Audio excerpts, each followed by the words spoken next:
아니면 예배하다, 경배하다. 이게 같은 말이에요.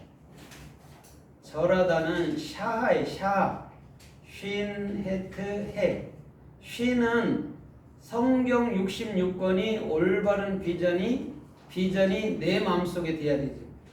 그죠? 그럼 성경이라는 거는 마음이라는 영의 글인 것이지 그냥 육신의 글로 써먹으라고 이렇게 우리에게 준 건 아니란 말이에요. 그런데 사람들이 육신의 그 말을 적용시키다 보니까 주님 말씀하고 우리의 삶하고 안 맞는 거예요. 맞을 수도 없고.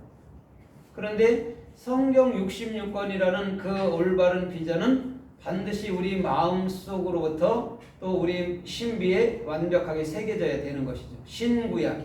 그래서 우리의 가슴도 두 쪽으로 보이잖아요. 그죠? 하나인데 신구약을 말하는 거예요. 그래서 이 마음판에는 두 돌비가 있고 두 돌비는 성경 66권이다라고 보면 돼요. 그걸 쉰이라고 얘기해요. 그래서 이도 아랫니가 있고 윗니가 있잖아요. 그죠? 그럼 윗니는 예수하고 아랫니는 그리스도란 말이죠. 그럼 예수 그리스도를 우리는 먹는단 말이죠. 뭘 통해서? 입을 통해서, 이빨을 통해서 먹는다는 거죠. 그래서 음식을 우리가 잘게 쓸어 먹어야 건강한 것처럼, 그죠? 성경도 마찬가지죠. 우리가 올바르게 깨달아야지만이 성경이 우리에게 힘을 주고 은혜를 주고 또는 권세를 줄 수 있는 것이죠.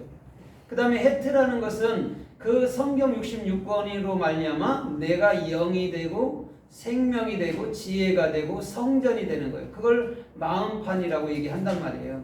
그럼 마음이 우리는 근본 마음이 어떻게 생겼는지도 모르잖아요. 그죠? 그런데 마음이라는 것은 주님께서 내 안에 들어오실 때 그걸 마음이라고 얘기한단 말이에요. 쉽게 말하면 우리가 주님의 진리를 알아먹었을 때 그것을 마음판이라고 얘기한단 말이에요. 근데 일반 사람들은 내 마음이 슬펐어요, 아팠어요 그렇게 얘기하잖아요. 그죠? 근데 그분들은 그 마음이 뭔지 몰라요. 마음이 있다 하면서도 몰라요, 뭔지. 근데 마음은 영인 그리스도밖에 없단 말이죠. 그 다음에 해라는 그 영원한 실존이야말로 우리 안에 있어야 되는 것이죠. 그럼 우리의 겉모양 이것은요 반드시 사라지게 돼 있죠. 그래서 우리가 이 경배라는 것, 예배라는 것, 아니면 절이라는 것은 오히려 우리가 하나님께 대해서 막 무릎 꿇고 그런 의미가 아니에요. 원래는 오히려 우리가 하나님의 올바른 비전이 되고 그의 성전이 되고 그의 영의 실존이 되는 거예요. 그걸 경배했다라고 얘기하는 거예요. 그러면 우리는 하나님께서는 육적인 경배를 통해서 내가 너희들에게 주고자 했던 게 그거야 이렇게 보는데 많은 종교 행위자들은 아직도 뭐라고 있죠? 주님께 그 경배를 하려고 그러죠. 영인 그분께서 우리 거를 뭘 받겠어요. 그죠? 오히려 주님은 우리가 이 땅에서 생을 다할 때까지 끊임없이 오히려 그 예배를 주시는 분이시죠. 그래서 우리 예수님은 겸손하여서 나귀 새끼를 탔다라고 말하잖아요. 마태복음 21장에. 왜냐면 겸손도 예수밖에 없잖아요. 하나님밖에는. 또 예배라는 것도 주님밖에 없단 말이에요. 근데 우리가 예배를 한다고 사람들이 한단 말이에요. 또 워십 댄싱도 한다고 그래요. 또 육체로 뭐 하나님을 찬양한다고. 그런 걸 뭐 하나님이 받겠습니까? 그런데 하나님은 오히려 끊임없이 우리들에게 예배를 주시는 분이시죠. 그래서 그걸 알게 될 때 우리는 온전히 예배하다 절하다라는 걸 정확히 알아서 오늘도 주님과 연합 속에서 주께서 원하는 생명의 존귀한 길을 걷게 하실 줄 믿습니다. 그래서 마태복음 2장 11절에서도 유대 베들레헴에 예수아가 태어났죠. 그때 동방박사가 황금과 유향과 모략을 가지고 그에게 경배하러 왔어요. 근데 세 가지를 드렸거든요. 황금이라는 게 뭐예요? 황금이라는 게 주님의 생명의 그 말씀을 수행하는 거잖아요. 어디에다가? 사람들에게. 그 다음에 모략이라는 게 뭐예요? 주님의 십자가를 얘기해 주는 거예요. 주님의 십자가가 없이는 결단코 그 예수가 누군지 몰라요. 그 다음에 유향이라는 건 뭐냐면 주님의 영이 없이는 우리는 단 한순간도 성경 말씀을 깨우칠 수가 없어요. 그 얘기란 말이죠. 그래서 세 가지를 드렸다 했을 때가 셀롯이고 세 가지는 삼일길이고 삼일길은 십자가의 길이란 말이에요.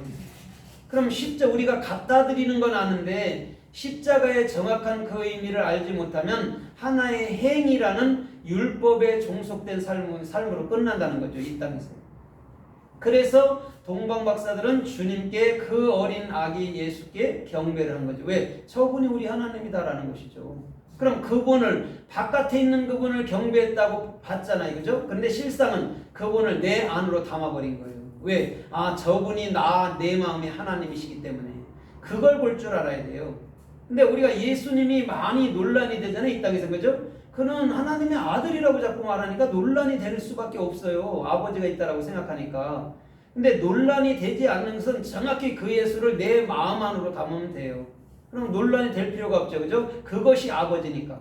예수가 죽고 영이 된 것이 아버지란 말이에요. 그래서 우리가 그리스도를 가졌을 때 우리가 뭐라고 그래요? 아버지라고 얘기해요. 또 더 쉽게 얘기하면 아들 가진 아버지라고 얘기해요. 그래서 하나님이 아들도 되고 아버지도 되는 거예요. 그래서 우리가 그 예수를 가졌을 때에 아버지로서의 삶을 사는 거죠. 그래서 예수께서 끊임없이 우리 마음에 은혜를 주시는 분이죠. 어떻게 보면 우리에게 경배하는 분이라고 해도 되죠. 그분이. 그래서 그분이 겸손하다는 거예요. 근데 사람들이 겸손을 흉내낼 때에 그거는 얄팍한 것밖에 되지 않는다는 거죠. 그 하나님이 우리에게 섬김하러 끊임없이 섬김해주고 끊임없이 우리 안으로 들어오는데 그거만큼 여러분들 그 예배가 어디 있고 그거만큼 경배가 어디 있고 그거만큼 절하심이 어디 있냐고. 주님이니까 그렇게 하시죠. 우리는 조금만 권력 가져도 막 남을 지배하려 하잖아요. 그죠? 근데 주님은 안 그랬어요. 오히려 그들을 위해서 자기가 희생하는 길로 갔죠. 그래서 마태복음 4장 9절에서도 이렇게 말해요. 천하만국을 보여주면서 내게 경배하라 이렇게 얘기해요. 그때 예수께서 하는 말이 있어요. 뭐냐면 다만 내 하나님께만 경배하라 이렇게 얘기한단 말이에요. 그럼 예수께서 내 하나님이라는 게 뭘까요? 내 하나님이라는 게 뭘까요? 예? 내 하나님께 경배해라 했잖아요. 그죠? 네. 그러면 바깥에 있는 그 예수께 경배하라는 소리가 아니에요. 어디에 있는? 네 안에 있는 하나님께 경배하게 될 거야 라고 얘기해 주는 거예요. 누가? 예수아가. 하나님이신데도 불구하고 분명한 것은 너 안에 있는 하나님을 경배해야지. 나를 왜 경배해? 너희가 왜 내게 준다고 그래? 내가 그걸 받을 것 같아? 이런 얘기죠. 예수가 뭐가 부족해서 받겠냐고요? 하나님이신데. 그죠? 근데 사람들은 예수께 뭐를 갖다 드리면 예수께서 받을 줄로 아는 거예요. 근데 예수님이 그러잖아요. 너희가 성경도 나도 오해했도다. 오히려 내가 너희에게 섬김해 주는 거야. 그걸 네 마음으로부터 나를 갖고 내 은혜를 알았다면 너는 감사하게 될 거야. 또 영혼들에게 그렇게 하게 될 거야 라고 얘기하는 거죠. 그래서 너희가 내 안에 있는 것처럼 나도 너희 안에 있다고 그러죠. 나도 너에게 했던 것처럼 너희도 남에게 그렇게 해라. 그렇게 얘기하시죠. 하나님. 복음이죠. 그게. 그래서 마태복음 14장에서도 보면 배에 풍랑이 일어났을 때 그 풍랑을 잠잠케 하고 난 이후에 그 제자들이 뭐라고 그래요? 그들이 자기들은 죄인이라고 얘기를 해요. 그러면서 뭐라고 그래요? 그분께 경배하여 가로되 이렇게 얘기합니다. 그러면 이런 거잖아요. 그죠? 바깥에 있는 그 예수님을 봤으면 그걸로 끝난 거죠. 맨날 풍랑이 흔들릴 수밖에 없죠. 그죠? 근데 그 예수를 유령, 영, 르하우, 내 마음으로 가질 때 우리는 경배하게 되는 삶을 살게 될 것이라고 얘기를 하는 거죠. 그게 경배예요. 그러면 예수의 영이 없이 무슨 경배를 하겠습니까? 지금 이스라엘 백성들이 경배한다고 그러거든요. 하나님을. 그래서 동물도 이제 잡아서 드린단 말이죠. 근데 그게 어떻게 주님을 경배하는 일입니까? 오히려 반복된 율법의 행위는 살인인 것이지 그게.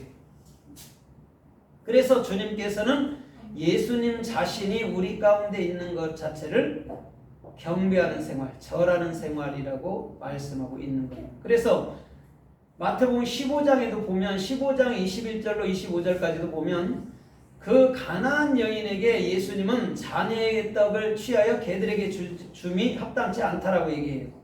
근데